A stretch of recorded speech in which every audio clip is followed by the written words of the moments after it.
Now let's bring in our U.S. Report regular, former White House Chief of Staff and Senior Advisor at Bondi Partners, Mick Mulvaney. Mick, thanks for joining us tonight. Now, just quickly, I want to get your thoughts, because we haven't had a chance to speak on Trump's arrest this week and the politics of how this is going to play out. His popularity is surging, but is that just kind of a sugar hit around all the news?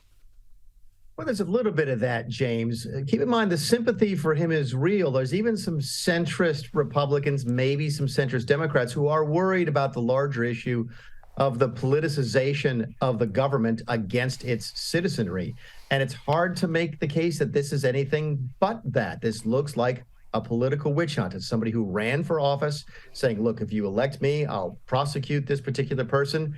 And they followed through on that. So it's sort of it's a promises kept type of campaign that we're here. It's a political campaign that we're seeing. And there's folks who are ordinarily not going to support Donald Trump generally, but will come to his defense. Keep in mind, even the folks running against him, either announced or anticipated in the Republican primary, have been coming to his defense. I'm talking about Ron DeSantis, talking about Nikki Haley, talking about Mike Pence. They're all saying that Donald Trump is the victim here. So, yeah, Trump has got to bounce. Whether or not it's a sugar high, I don't know.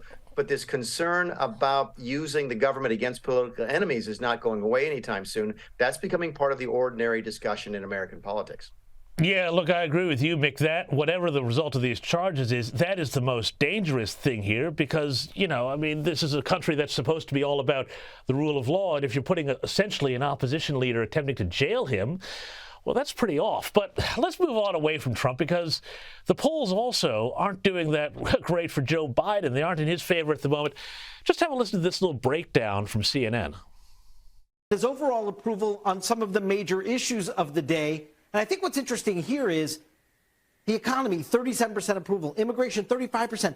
He's underperforming his overall job approval on a slew of issues. Only on the environment, at 46% approval, does he actually overperform. And Rasmussen has just reported that Trump in a head-to-head with Biden is at 47% to Biden at 40%. And DeSantis is also ahead 46 to 38. How worried would they be in the White House about all this right now? They will be. They're especially worried about the economic numbers. Keep in mind, your numbers might be, good or bad on the border. Nobody votes on the border in this country. They could be good or bad on the environment. Nobody votes on the environment in this country. It's the economy, stupid. It's what Bill Clinton said. He's one of the best politicians of the 20th century. And he's absolutely right. So that number in the low 40s, upper 30s for the Biden, depending on the polls you look at, on the economy would really have the Democrats worried.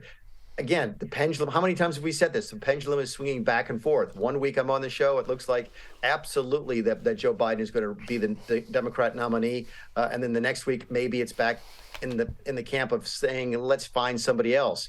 In the last week or so, it's moved back towards let's find somebody else. We keep expecting Biden to make this announcement, this formal announcement that he's running for president. They've been teasing that now since the beginning of this year. We're through the end of the first quarter, and there's still no formal announcement. We're reading stories about Gavin Newsom making trips to New Hampshire and Iowa. So the pendulum keeps swinging back and forth, and right now the pendulum is swinging against Joe Biden. So, Mick, if as time goes on you keep seeing that pendulum swinging back and forth, that means that there's continued unsettlement about the prospect of a Biden nomination and his chances. I mean, even if it's spending half the time in one side and half the time in the other, the overall picture suggests to me that there's a lot of disquiet. There would be a lot of disquiet within Democrat circles about whether or not this guy is really who they want to take to the general.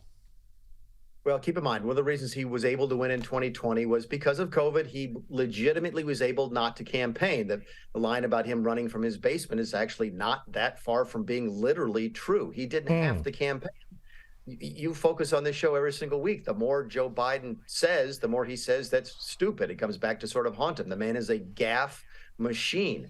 So the Democrats know that. They got somebody who's going to be in his 80s. They've got somebody who's struggling on the economy. They've got somebody with a very unpopular and incapable vice president. The list of reasons for the Democrats to replace Joe Biden are very long. On the other side of the ledger, you have, well, he did beat Donald Trump And this week, of course, it looks even more likely that Donald Trump is the Republican nominee. And that's all the Democrats really care about is how do they beat Trump? They don't care who's on their side of the ledger as long as Trump doesn't win. And, well, just on their side of the ledger, we've also had news that Robert F. Kennedy Jr. has filed paperwork to run in 2024 as a Democrat. Now, is this just a goofy sideline sort of candidacy, or does this indicate more sort of dramas on that side of politics? Yeah, despite his last name, I mean, and despite his impressive family name, this is Robert Kennedy's, I think it's his grandson, the former senator, John Kennedy would be his great uncle. This is not a legitimate candidate for the Democrats. It's a little bit more legitimate than Marianne, I think her last name is Williamson, the faith hero or whatever that runs every couple of years. So clearly he's a Kennedy. Clearly he brings sort of a gravitas to the office or the race just because of his name.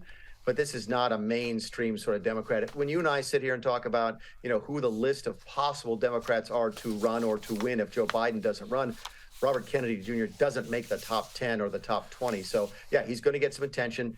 He's going to end up getting a little bit of credibility because of his name, but he's not a legitimate challenger to Joe Biden. Now, finally, in North Carolina, not South Carolina, sorry, but in North Carolina, a Democrat in the state government there has switched parties to give Republicans a veto-proof supermajority in the state house. Let's have a listen to what she had to say. I noticed some pretty big changes in the Democratic Party right when I got here, and it was very disturbing. I caught a lot of flack over the fact that on my car and on various things I display the American flag, that I talk a lot about my importance and belief in my faith, and I've used Jesus several times when I've led our chamber in house prayer. Now, beyond just the sort of internal politics of North Carolina there, is that what she's saying there an indication that Democrats have a broader connection problem still with connecting to middle America and with values of patriotism, faith, and things that, would be called by Barack Obama clinging to your guns and your God, and Hillary Clinton a basket of deplorables? Yeah, this is really quite interesting. And you're right to raise it on the show. I'm glad that you folks actually picked up on this because this is a really, really big story. This district actually that is referenced, this North Carolina district, is about 700 feet from my house. I know these folks. They live very close to me. So I know I have a sense for what's happening. And here's what's happening is that the Democrat Party, as a party, is going so far left on its LGBT, its wokeness, its can trans people compete in women's sports? Can men have babies? Those discussions are real within the Democrat Party. That's where the energy is within the Democrat Party. And more Democrats are starting to move. This one got a lot of attention because it moves the supermajority within this particular state legislature in North Carolina into a supermajority, which will have a big impact on legislation there. But that's not the story nationwide. The story nationwide is you're seeing more and more Democrats contemplating leaving their party and becoming Republicans. Kyrsten Sinema in the Senate has left the Democrat Party. Joe Manchin is talking about leaving the party. You're not hearing a lot about Republicans, leaving the party to become Democrats. Liz Cheney left the Republican Party because she doesn't like Donald Trump, but that doesn't mean that the principles of the party sort of make no sense to her anymore. You're going to start seeing more and more of this as the Democrat Party goes to the left. There's a Democrat member of Congress who lives in this same area. He's in Washington, the federal legislature, who called this an earthquake, and he's not wrong. We haven't seen this type of energy in this transition since Ronald Reagan became a Republican in the 1960s. Fascinating take there. Mick Mulvaney, thank you so much for joining us, and best wishes for a happy Easter.